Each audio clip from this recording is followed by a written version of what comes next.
Hello, so today I'm going to talk about portfolios and your book, which is from the Model Manifesto, which you can get at Amazon and Waterstones and bookshops. And yeah, so we're going from this chapter, which is B is for book, and this basically talks about your portfolio, which is this. So portfolios are often referred to as books in the modelling world. And they're probably the most important part of your career. When you join an agency, people often think that you need to have like pictures already, and the agents often will look at pictures if you do have them. But they do not expect you to have them if you haven't modelled before. They really don't care, and they actually, I think, would prefer to take you without a portfolio, because if they see pictures of you kind of from like amateur photo shoots, they're definitely not going to take you. Whereas if you don't have any pictures and you walk into an agency, they actually kind of have to come out and meet you. So it actually works better not to take any at all and just to sit there and be like, I'm waiting. But yeah, one huge misconception is that you have to pay for photo shoots to build your portfolio. You don't. You do not have to pay for any photo shoots. Some agencies might try and really encourage you to pay for shoots in the beginning now because of like Instagram and like cool Instagram photographers that might get you followers. And it's kind of become a whole industry in itself, test shoots, whereas before it would be known as trade for print, where basically everyone was just working to get the images and so they could all use them in their own portfolios.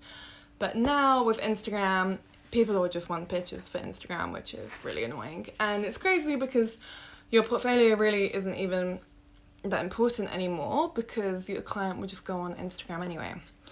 But still a huge part of your job, and it basically is made up of all of the pictures of you from your modelling career. Normally it's just a selection of them, and generally your agency will manage it. They'll pick the pictures that go inside the portfolio, and they'll pick the order that the pictures will be in. Even that is apparently very important.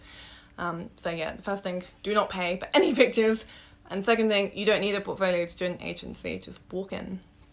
And the third thing is that, so the pictures that you'll do, which are trade for print, to fill your portfolio, they will be called test shoots, and these are usually unpaid. They should be unpaid, where the photographer is basically taking pictures of you for you. Again, you both have pictures for your portfolio. Nowadays a lot of photographers are charging for this, mainly because there are just so many models compared to what there used to be, and it's a really tricky thing. I would really highly recommend finding photographers that are not going to charge you. If you've got a good agency, they should have really good connections with photographers that want to work with them and won't charge you. Really important that you always ask your agency whenever they send you a test shoot if they've signed a contract for this, which you can find in the legal chapter of the book, and if they're charging you any money for it, because sometimes they just won't tell you and it's really bad. And often if you don't have a contract, which rarely there are contracts for these kind of shoots because they're very informal, the photographer will think that they own the pictures, because technically they probably do, even though maybe the agency will have something on their website about how they can't be used commercially, but they're not going to enforce that. They might not enforce that. It'll be very hard for them to do that if the photographer just says they didn't see it. So it's really important to have this kind of like mini contract there, so that you know what you're walking into, and also the photographer knows they can't sell the pictures of you in like 5 years time when you become this like Vogue supermodel. And generally test sheets are really dangerous. They literally involve like turning up to someone's house like this and just being like, hi, I'm Leanne, and then you'll go in and you'll have your picture taken by a complete stranger in like their bedroom or their house, like, or maybe a hotel room, or like outside in the street is often where a lot of photo shoots take place, and it's really cold. Test shoots can be often referred to as editorial, which means that they're being shot for like magazine. Often now these will be online editorials because magazines are slowly dying out. But it's really important that you basically have a choice if you do these, because I've been sent on so many test sheets I actually really like hated, and I didn't want to do that. I didn't need to do them, but my agency would just send me anyway because they just needed a model and they wanted to book me, and they didn't care. They're not the ones, and they're normally on the weekend.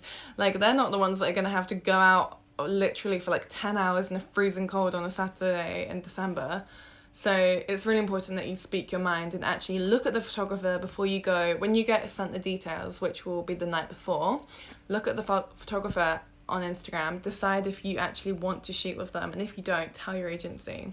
If they're charging you money to shoot with a photographer and they haven't asked you, tell them to get lost. Don't do it, because they shouldn't be charging money in your name without telling you. They shouldn't be doing that. They're not allowed to. They can, but they should not be just spending money in your name for you. So make sure that you always ask that.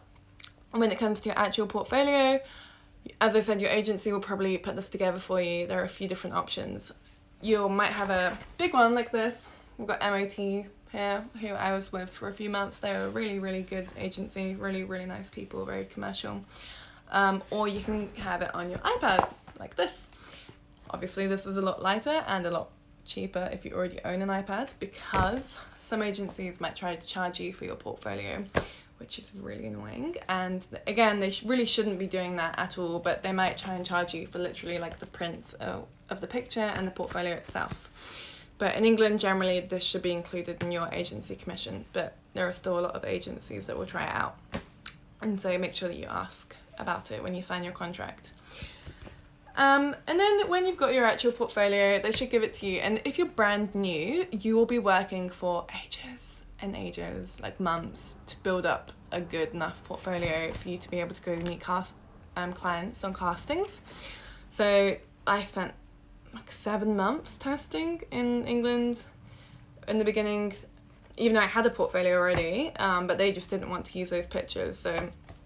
But during those 7 months, I never paid for a single test shoot. Some of them were particularly dodgy and really scary. I had like a guy try to spike me. I had a really horrible experience where someone was trying to make me get naked, as often happens because it's completely unregulated. It's just you and the photographer, and you're often very young, very new. You have no idea what's normal and what's not normal. So it's really, really, really important that you always try and take someone with you if you can to these kind of shoots, like a parent or a friend, and then make sure that you are not going to people's houses. If you see that it's at a private address, don't go.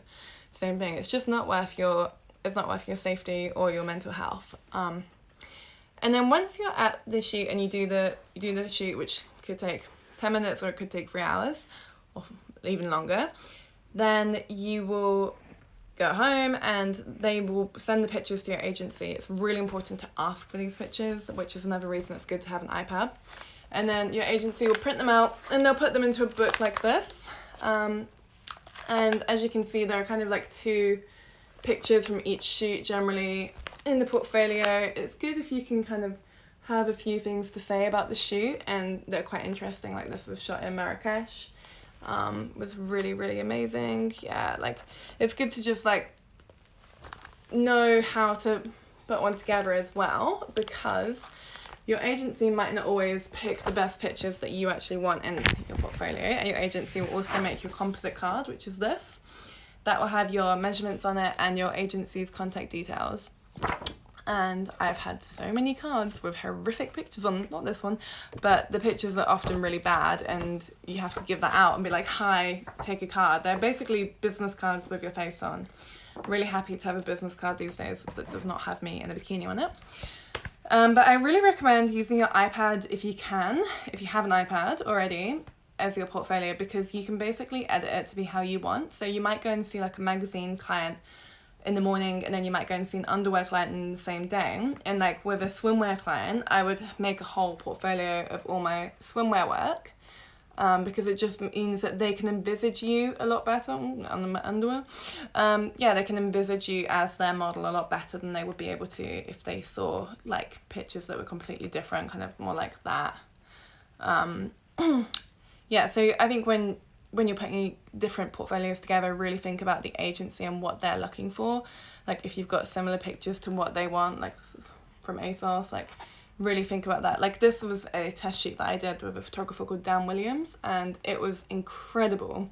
The photographer was amazing. He's so good, and then he booked me for lots of work in the future with really good magazines. So they can be amazing, but you really need to check them out and make sure that your agency is looking after you. that's about it. Good luck, and get in touch if you've got any questions.